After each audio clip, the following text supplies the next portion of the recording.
up, y'all? It's your girl Sakina, and I'm back for another review. This is my review for the Braxton Family Values. This is season 7, episode 3.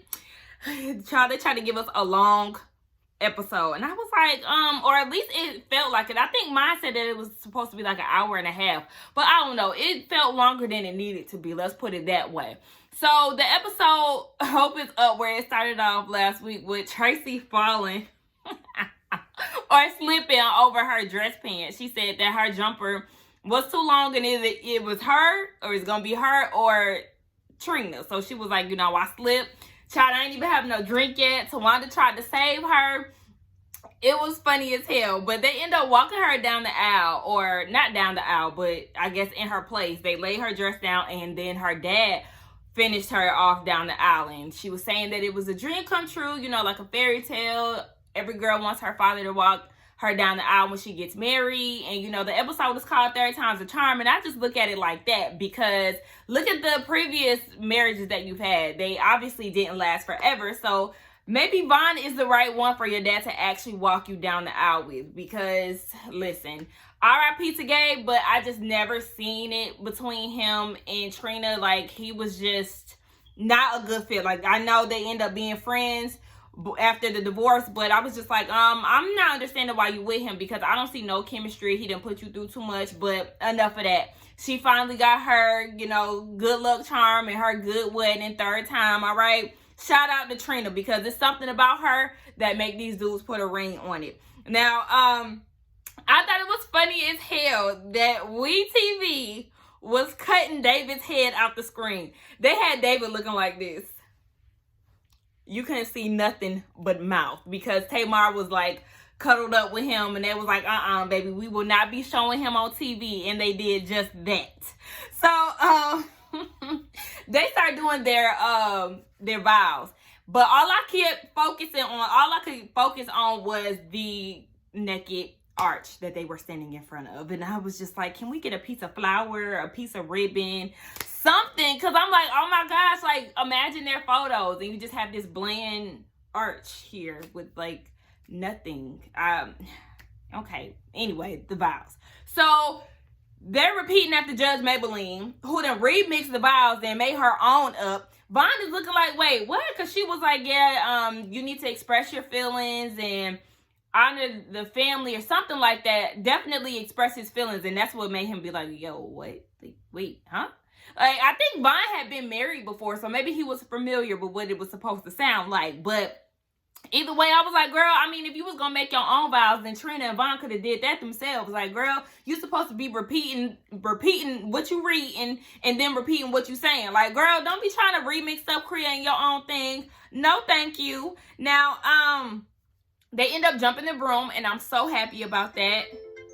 Sorry, y'all.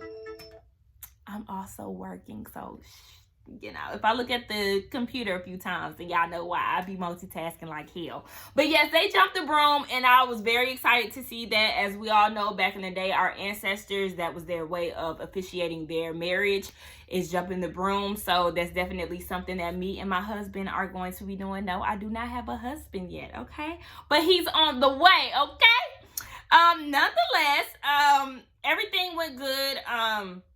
Shout out to Trina for finally getting her a piece of black man. So everybody is sitting down, mingling, doing their thing. Miss Wanda, Mr. Braxton, and Tracy are talking, and in the middle of their conversation, Sean, Tawanda's boyfriend, walks up and comes to get him so he can take pictures. Now, as he's walking away, Tracy is calling him a bitch and all of this, and I'm just like, wait a minute. Like, I know you don't like him. I know you don't like him, and I understand why you don't like him, because he interferes with family drama. Like I said, he wants the sisters to get along, and that's fine and dandy, but you stay out of that. You express that to Tawanda in the comfort of y'all relationship and just leave it as it is. Like, you don't need to get into the mix because of things like this. I did not like that she called him a bitch, but she did say in her confessional something about him is not right. Something in his water is not clean. So maybe she's privy to some things that we don't know. Maybe she knows some things that we're not privy to. So yeah, that kind of set the tone for me. That let me know that Tracy was definitely on some bullshit. I don't know if it stemmed from her falling and it just trickled on down. But honey, I was like, okay, well, this is definitely about to be some shit. So Mr. Braxton ends up singing to Trina, and it was funny to me. It was funny to the sisters. Everybody laughed because he was messing up the words. Now I told y'all I'm not familiar with the Unforgettable song, but the girls were, and they were like, "Hold on, wait, Daddy, that is not the words to the song." And then he just so happened to see Tracy nearby, and he was like, "You know, come on, come sing with me." So they're singing, and Tracy trying to get him on the right track. Trina trying to get him on the right track. It was a little cringy, but it was funny more than anything. And what's her name? Toni in the confessional was saying that the song is actually a duet. So she was happy that somebody, you know, aka Tracy, was able to save their dad. So they go back to the table, and Olivia, who is Tracy's daughter-in-law, goes and says that her sisters were laughing at her while she was up there singing, and that sets her off. Her and Tawanda end up getting into it. She's saying all kind of FUs to Tawanda, and she upset. So then she end up walking away. So as she's walking away, they're doing this in the middle of the wedding party, saying their speeches to the bride and groom. So I'm like, oh my gosh, right now it's not the time for you to be acting like this, Tracy. Like, you're going to fuck this thing up. So Toni and Tawanda are sitting down talking to Kevin, who is Tracy's husband, and he was like, let's not even talk about this. This is Trina's day. Like, let's just focus on that. Let's not get caught up in what's going on with Tracy. So, you know, Tracy separated herself from her sisters, but that backfired because everybody ended up in that same dressing area where she was trying to cool down at. So she going off on everybody. I think she even got smart with Miss Evelyn. Like, oh my gosh, okay, wait a minute, Tracy. Like, hold on, calm down. It really started off with Tamar, because Tamar went back there first, and then everybody else followed suit. So she's getting irritated. She's saying, fuck y'all, you don't care about me, all this other stuff. And then Toni ended up walking off and was like, you know what, I can't deal with this. Call her husband. Her husband ended up going in there. He trying to calm her down. Trina and Vaughn hear it, and they're like, wait, what's going on? At one point, Trina ended up getting up trying to see what was going on, and Tamar was like, you got a wedding to worry about, ain't nothing going on, don't worry. Speaking of that, when they were giving the speeches, Trina's son, Caleb, the little one, called Vaughn a jerk. He said that he was a boring jerk who loves football. And for some reason, Trina thought that was funny. That was not funny or nice to me. That was very rude. And Vaughn laughed it off, but at first he was looking like, wait, what the hell? Like, what? And then he laughed it off. But I'm just like, I know your dorky ass ain't talking about somebody being boring, because honey, ain't nothing appealing about you. You do not seem entertaining to me. So how dare you go and try to take a jab? I mean, maybe he know a little bit of Vaughn. There's something about Vaughn he don't like, but I thought that was really rude. If you didn't have nothing nice to say, then you could have kept that little speech to yourself, sir. That really pissed me off. Now, what else happened? Yeah, Olivia started the pot, took everything that was joyous about the situation and just turned it to a lot of chaos and confusion. I did not like that. Tracy was just totally in her feelings and triggered by this. She said that she felt belittled by her sisters, and her husband was like, Tracy, I need you to calm down. Like, you could tell he was even getting frustrated. So they end up leaving. Now, the party continued on while Tracy was gone. Everybody looked like they was having a good time. Too bad that Tracy wasn't able to enjoy her family because of some he say, she say shit that wasn't even true. Like, if you didn't want your family, you didn't want Sean to get into it, then you shouldn't have your daughter-in-law, you know, stirring up shit. Excuse me. But yeah, that was the end of the whole wedding. One thing that I do want to say before I go into the next segment, I did not like Trina's jumpsuit. I did not like that at all. I was just like, girl, what is that? It was not flattering on her body. I didn't like the off the shoulder. Like, I would have preferred her just getting into like a shorter dress, something similar to Tawanda's dress to dance in. But I don't know, y'all, my head itching. I gotta keep my pick on standby. Now, we see that Trina and Tawanda talk after the wedding. Trina said that she did not get her money back from that cake. Oh yeah, that's another thing that I wanted to mention. That cake was very lacklustery, very bland. It didn't even have a topper on it. It just had it was a 3-tier cake. I mean, it definitely looked presentable compared to the other two that she had. So beggars can't be choosers. I was just like, this is what y'all came up with. I thought that, I mean, can we at least get a topper? But anyway, she didn't get the money back because the company number is disconnected. I said, oh, fucking with me, I would have blasted y'all, okay? Y'all wouldn't have baked another cake okay? Because I would have blasted y'all on social media. I would have had somebody, my investigating ass best friend, find y'all new phone number and business venture, because all of that shit is going to be tore down, okay? Don't mess with me, please. So then they got into the topic of Tracy and how everything went down with that. Tawanda said that even Miss Wanda was like, no, that's not what happened. The girls were not laughing at you, Tracy, but she wasn't trying to hear none of that. And they was just like, look, Trina said that Tracy had always been sensitive when it came down to her vocals, you know, with the Braxton sisters, with a voice like Toni's and Tamar's, you know, the comparisons are always going to be there. So she's very sensitive. And of course, we all know that a lot of that boils down to, you know, them signing that deal back in the day and her still having that grudge towards them.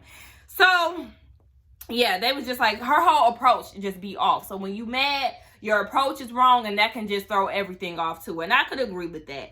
But then they end up, you know, turning the conversation around. They end up toasting to Trina being married and no longer having to have unsinful sex. She toasted it up to Tawanda too, and like, you know, hopefully you'll have some unsinful sex soon too. And she was like, well, you know, I can't get engaged to myself, but on the previews, we know that Sean is going to propose at some point, or at least that's what they're alluding to. So then we see a scene where the Michaels meet up, Mikey and Mr. Braxton. You know, we seeing a lot of Mikey this episode. You know, he really try to be low key. He'll make a brief appearance in some of these seasons, but really not too much. So they're out, they're talking about Tracy. You know, Mr. Braxton is concerned about her because he knows how she can really hold on to her feelings. He also said too that out of all the daughters, he's closest to her because after the divorce, she was the one who was looking at him like, you know, you're my dad, I love you regardless. So they've maintained a relationship throughout all of the extra that they had went through with their parents in that divorce. So Tracy comes in and her t-shirt is giving all kind of subliminals, baby, over it, okay? So I was like, all right, Tracy, we see where you at with it. They're concerned about her. They want her to talk to somebody. Mikey is saying, you know, we usually talk to each other 2 times a week. You ain't really been reaching out to me like that. Like, what's going on? He also said that her reaction at the wedding was just very irrational, in which I could agree with, because she just did absolutely too much. And I just needed her to put her feelings aside for once and just like be there for your sister, girl. Just put them aside, put it on pause, put that attitude on ice, and just celebrate with your family. But they just said, you know, they understand that she's still going through the grieving of she's still grieving the loss of her niece. So they was just like, you know, you need to talk to somebody and just really talk it out. And Mr. Michael said, Mr. Michael, yeah, that is his name though, but Mr. Braxton was like, you know, just talk it out, honey. I need you to get it together. You know, you my favorite daughter. Now we see that Toni and Tamar, they are at Toni's photo shoot and COVID is in full swing. So Toni is nervous because she has lupus and, you know, she does not want to be, she's at high risk. So she doesn't want to be in contact with anybody who has COVID. Is definitely a scary thing. And I definitely feel for Toni. I hope that anybody who has any conditions are safe. All right, y'all need to stay in the house. Don't be out here in the club. Don't be out here doing the most, because this shit is real. Okay, the numbers are rising, so calm down. Tracy also did say, not Tracy, Toni also did say, like, look, I need this COVID thing to hurry up because I got a world tour to do. I said, good luck, sis, because it's November. We still going through this shit. Now we see that Tracy is in therapy, and she said that she's there because she's tired of being angry. And yeah, she is still grieving the loss of her niece, so she has some things that she needs to get off her chest.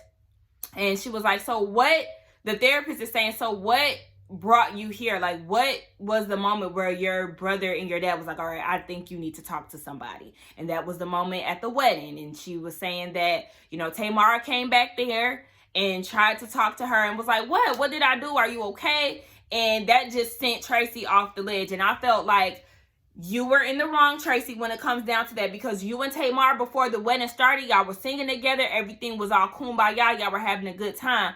Now, all of a sudden, your attitude changed and she's trying to check on you. I do think that it was coming from a genuine place, and you just flipped the script. So everybody looking like, damn, girl, like, what's wrong with you? Like, it's not even that deep. Wow, okay, we were laughing at you because you and daddy was up there singing and daddy messing up the words. Like, girl, you got to let shit ride. Like, just let it slide. That was not called for. The way you showed your ass at that wedding, you were in fault when it comes down to this. Let's be very clear in that. And I just felt like, you know, you have to learn how to be confident in your sisterhood, if that makes sense. Or just, you have to, be secure in your sisterhood. Your sisters are not always out to get you. Like, yes, they've done some things to you in your past, but it's not always you. I mean, it's not always them. Sometimes it's actually you. I think she really needs to come to grips with that. Like, you're not innocent in this either, aka this whole wedding situation. We gave us a good flashback of the times that the sisters have done Tracy wrong. They gossiped about her and her husband. They forget about her a lot. On season 1, I think that was season 1.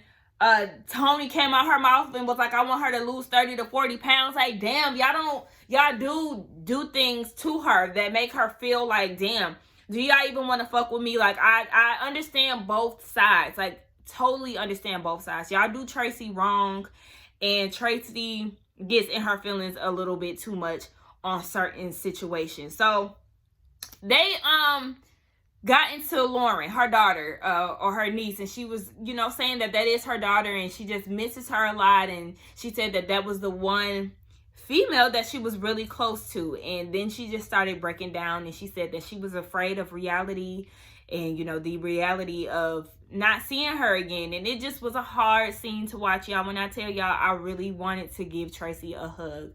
I really did, because I understand what she's going through. Like, I get it. I don't know why sometimes her sisters don't get it, but at the same time, like I said, I can understand their frustrations, because a lot of it is still bottled up anger from 20 plus years ago when they signed that record deal without her. But yeah, I do love how the therapist was just there for Tracy. She gave her a hug. She was trying to get her to breathe. She gave her some tea or whatever it was that she was drinking. So it was a real good therapy session. I hope that Tracy is still at it present day, because, therapy is consistent. You have to be consistent, get those emotions out, work through it, get your exercises on, and, just live happily for you. Most importantly, therapy is for you, not anybody else. So I don't need her trying to, seek any type of apologies from her sisters, though it would be nice. You just have to learn how to move on. What else did I want to talk about? We get this scene where Toni and Tamar are on their COVID cams, and they talking, and it was like a long scene. Some of it was entertaining, but then I was just really thrown off by Tamar's harsh contour. Like, first of all, it was brought all the way down to the corners of her mouth. I was like, oh, maybe she was doing this herself. So maybe we just gonna say that. Maybe she was doing it herself, trying to give her the Benny. But I was just like, oh, girl, honey, look. No, ma'am.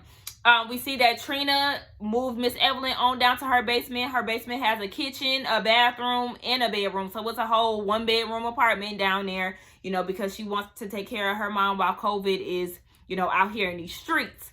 Now, we learned that Vaughn and Kevin are both essential workers. So, they have to be faced with COVID head on. But yeah, that was pretty much it. I really didn't have anything else to say. Like I said, it was really drawn out. They ended the episode with talking about what was going on with Tamar. I feel like this was definitely a forced part, because how did we go from March? Because Tamar was saying she had to cancel the plans for her birthday and all of this.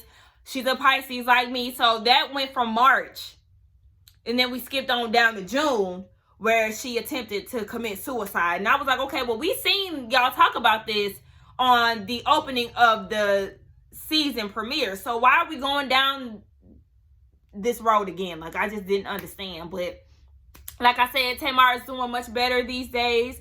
I really wish that she would get out of the media and just seek therapy by herself, not with any cameras around, anything like that. I know she has like a podcast that she's doing currently. And I mean, maybe this is just her way of, personal healing. I don't know. But I just really would rather her do it by herself, because that kind of avoids any type of speculation and people's opinions on how she needs to go about living her life. But anyway, yes, like I said, I'm really not going to dive too much into that. Y'all, that was the end of the episode. Y'all tell me how y'all feel about it. Don't forget to like, comment, and subscribe to my channel. And I will see y'all in the next one. Bye.